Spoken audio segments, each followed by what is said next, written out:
guys, welcome back to my channel. It's your girl Debbie Ubirika here. So today's asthma reveal. Now this topic is very dear to my heart.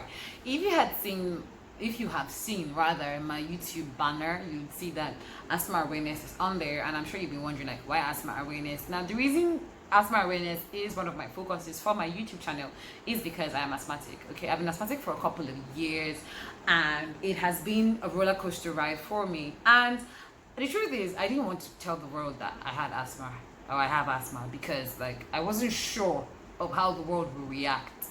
You know, I was worried about pity parties, I was worried about trolling, I was worried about people thinking I was looking for attention, maybe to grow my business or my whatever. But I've had a lot of encounters in the past couple of months that have told me that, okay, Debbie, this is you. This is God telling you that you have to do this. You know, I had one that was so close, like it hit so close to home that when the person reacted to my condition like that, I literally cried. I went into major depression because people misunderstand asthma as an ailment. Like people misunderstand it a lot.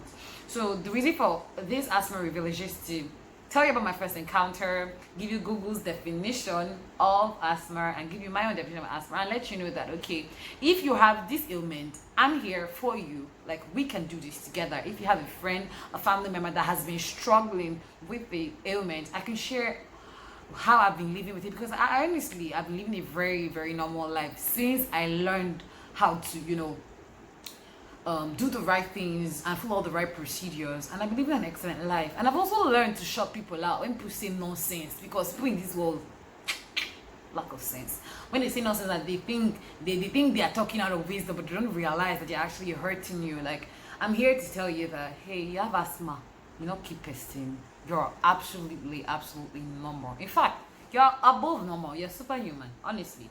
You're superhuman. So anyway, I'm just going to define asthma from Google here, because oh my god, my server now decides that it's now it wants to go. Okay, so I'm going to define asthma from Google. Somehow I never am able to get the from Google. So asthma is the condition in which a person's airways becomes inflamed, narrow, and swells, and produces extra mucus, which makes it difficult to breathe.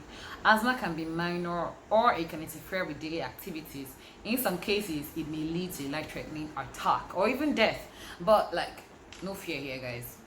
We're all fine. We're doing good. Amen. So, but I define asthma as when you use flexi chains to hold me down, and I do feel the need to break out. So basically, let's just get right into my first encounter story and how I reacted to being told that I was asthmatic.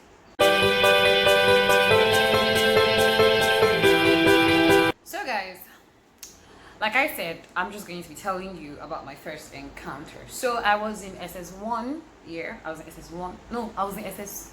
I honestly don't know, but I know that it was the year 2012. Now the reason why I confused classes is school years used to end in July and start in September. Now I don't remember the particular month that this happened. So let's just say it was 2012 and I was in secondary school.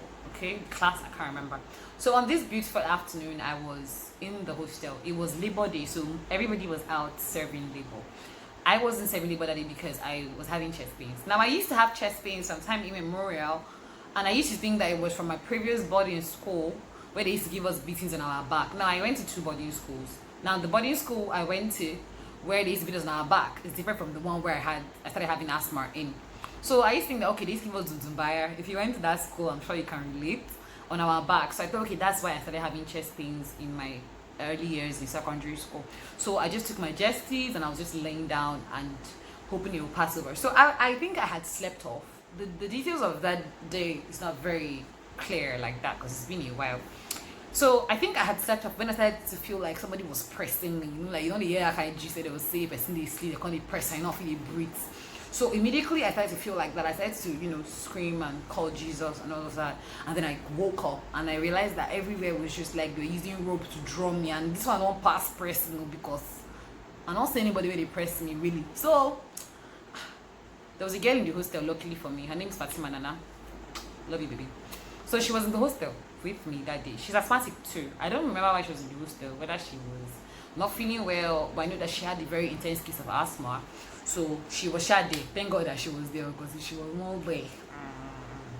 Anyway, so She rushed me. She said she tried to give me salbutamol tablets. When I shoot the video for household names and drugs that you should know as an asthmatic patient or a friend, I would show you the picture. Salbutamol tablets, a pink small tablets, very small. And she said I couldn't swallow it, I guess because of the constrictions in my chest. So there was a whole lot of pandemonium. People were panicking because she called for help. Long story short is I ended up in University of Abuja Teaching Hospital. I did my boarding schools in Abuja. So I was there. I don't remember what they used. Whether they used nebulizer, I will explain that too in that video I talked about, or an oxygen tank. I don't remember. But when I came back, I mean, not like I came back to life. When I came back to consciousness, they started to ask me questions like, "Is your mommy asthmatic? Or daddy asthmatic?" So I'm like, guys, hello. Baby girl here don't have no asthma, man. She just had an escalated version of a chest pain. You guys are just like tripping, man.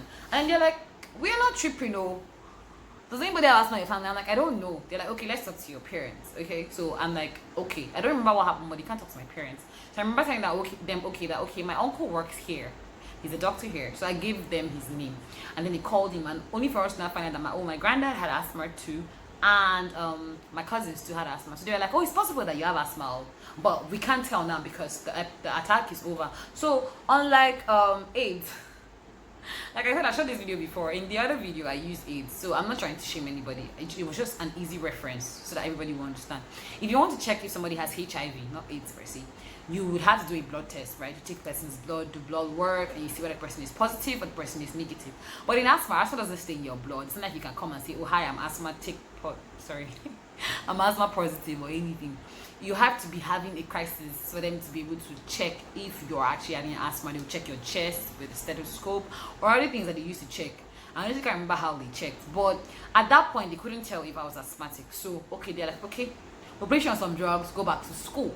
So I went back to school, and guys, that's when my worst year started. I started to have crises up and down. All I had to do was just do something wrong. And the funny thing is, I never know what was wrong and what was right. There was really not much education because at that time they could not tell. And most times when I have the attack, it's so intense that when they rush me to the hospital, their focus is not on, oh, let's check her chest to see what's wrong with her. It's usually, let's treat you first. When you are better, we'll talk about it. So it took a while before I was actually diagnosed and all of that. But eventually I was diagnosed and they said, you have asthma, and it's possible that if maybe your family, you guys have a history, so it's possible that that's why yours came on late, because most people are usually born with it. My cousins that have it were born with it. So that's how they diagnosed me with asthma. I had to stop a lot of things. It wasn't easy. I was having crises everywhere and anywhere. It was actually very embarrassing because I was a young girl and I was just living my life a certain kind of way, and it didn't make sense that, I was having crises everywhere. I would just be talking to somebody, maybe they are burning bush, and I don't even know that if I inhale smoke it will affect me. Next thing I'll start coughing. Crisis, I'll start to hyperventilate. You could hear my screams all the way across the school. People even thought I was chasing cloud because I was having crisis every other minute. I spent more time in the hospital than I spent in school. Like, they were like, how is this girl seeking for attention and what's your problem? But they didn't get, like, I don't hold it against them now because they actually had no idea that I was actually struggling with or for my life. So anyway, that's how, like, my life was just going. Like, I didn't understand my body. I didn't know anything. Let me just give you guys one more gist. So in SS3, it was time for WAEC now. So in that period, when I'm stressed, I talked about this in my videos for triggers. You guys will see it later. When I'm stressed, I tend to have crises a lot. And in that exam period for WAEC, it was really stressful doing TDB till daybreak, studying all night, trying to, pass exams. So a day to government and literature exam, I was really sick. I'd been sick before that time, but this one was really bad because I was on nebulizers all night. Nebulizer, like I said, I will explain before, it's like an oxygen tank, sort of. All night prior to that exam day, and then the next day I was supposed to write government and literature on the same day. And you guys know that government and literature is writing. You gotta write a piece too. If you want to pass, you gotta fill the book and then do my extra shit. So I was just like, God, you know what? I failed WAEC. I'm not even going to come and say, oh God, why did you do this to me? No problem. I accept. I failed WAEC. Just give me the grace to be well to pass NECO so I can enter university this year. I did not want to spend 1 minute in my daddy's house after secondary school. So guys, I went to the exam. I was basically sleeping and writing. Why not saying me now? They not say because say I get asthma. They know they come cancel exam, call my sick. So writing the exam, my friends then Daffy, Kalu, were all just encouraging me. Don't worry, you can do this, you can do this. You can do this. So when my result now came out, my heart was doing it. Hey God, I don't really feel, because Neko now was not the best. I was not sick during Neko, but Neko was bloody. Like Neko was a bloodbath. So I was like, God, what am I going to do? If I feel Neko and I feel like, oh, honestly, God. Anyway, Sha, like I was saying, so my result now came out that day. My mother now called me that the exam number you give us something. And I say, maybe I really failed though. Did I ever remove my exam number? I don't know anything that time now. So finally she now called me and she was sounding funny. I was like, Mommy, what? She now started laughing. You had 5 B's, 1 A and 3 C's. So guys, let me not shock you. I have my results here, so it now look like I'm just talking. So I'm gonna come up close and pause now. Let me allow the camera to adjust. Okay, so you see that this is government here. And government, I had a B3.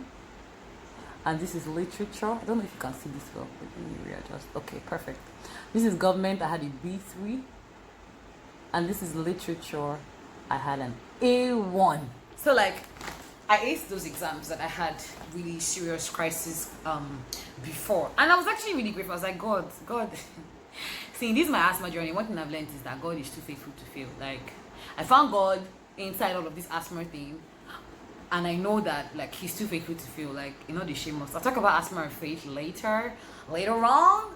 But basically, that period of my life was not easy, but now I know my body better. I'm doing much better. In fact, I live a totally normal life. Sometimes my friends be like, how do you even cook all those things that you're cooking? Because I'm the kind of person that likes to cook my food.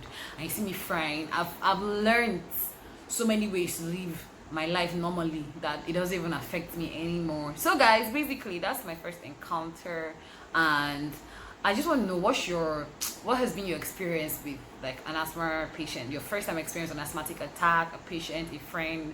Like, what is your opinion on asthma? Like, before this video, what was your opinion on asthma? If you've never like met an asthmatic patient or encountered it in any way, what was your opinion? I'd like to hear all about that in the comment section.